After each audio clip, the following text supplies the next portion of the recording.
बहुत समय पहले की बात है। एक गांव के अंदर एक ब्राह्मण और एक कुम्हार रहा करते थे। वह ब्राह्मण रोज आटा मांगने के लिए कुम्हार के घर आता था और यह क्रम लगातार 20 वर्षों से चल रहा था। एक दिन कुम्हार ने उस ब्राह्मण से पूछा कि यदि मैं तुम्हें आटा दूं तो मुझे क्या पुण्य मिलेगा और यदि न दूं तो मुझे क्या पाप लगेगा। ब्राह्मण ने कहा, इस बात का निर्णय मैं नहीं कर सकता। मैं कौन होता हूँ न्याय करने वाला? इस विषय में तो नगर का राजा ही न्याय कर सकता है। तब कुम्हार ने कहा कि चलो राजा के पास ही चलकर पूछ लेते हैं। उसी समय कुम्हार राजा के पास गया। राजा ने कुम्हार को देखते ही कहा, आओ कुम्हार, तुम्हारा यहाँ कैसे आना हुआ? कुम्हार ने कहा, महाराज आपको एक न्याय करना है। राजा ने कहा, अवश्य, न्याय करना तो हमारा कर्तव्य ही है। तब कुम्हार ने कहा, महाराज मेरे घर 20 वर्षों से एक ब्राह्मण भिक्षा लेने आता है और मैं उसे रोज 2 रोटियों का आटा देता हूँ। यदि मैं उसे आटा दूं तो मुझे क्या पुण्य मिलेगा और यदि न दूं तो मुझे क्या पाप लगेगा? इसका न्याय कीजिए। यह सुनकर राजा ने कहा, हे कुम्हार, इस विषय का न्याय तो केवल भगवान ही कर सकते हैं। कुम्हार ने पूछा, भगवान कहाँ मिलेंगे?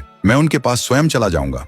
राजा ने कहा, भगवान का स्थान तो मुझे भी नहीं पता, लेकिन मैंने सुना है कि भगवान जंगल में मिलते हैं। यह सुनकर कुम्हार अपनी जूती पहनकर जंगल की ओर चल पड़ा। राजा के मन में विचार आया कि यह कुम्हार बहुत भोला है। यदि यह भगवान को खोजने जाएगा तो संभव है भगवान इसे अवश्य मिल जाएं। राजा ने कुम्हार से कहा कि यदि तुम्हें भगवान मिल जाएं तो मेरे बारे में भी पूछना कि मुझे संतान क्यों नहीं है। कुम्हार ने कहा, आप नगर के राजा हैं, आपका काम मैं सबसे पहले करूंगा। इतना कहकर वह जंगल की ओर बढ़ गया। जंगल बहुत भयानक था। जंगल में आगे बढ़ते ही कुम्हार को एक घोड़ा मिला। घोड़े ने कहा, हे मानव, तुम इस घने जंगल में कहाँ जा रहे हो? यहाँ चीते, शेर और सांप जैसे भयानक जानवर रहते हैं। तुम्हारी जान को खतरा है, वापस लौट जाओ। और फिर क्या हुआ, कहानी का अगला भाग देखने के लिए चैनल को सब्सक्राइब जरूर करें और कमेंट में नेक्स्ट पार्ट जरूर लिखें।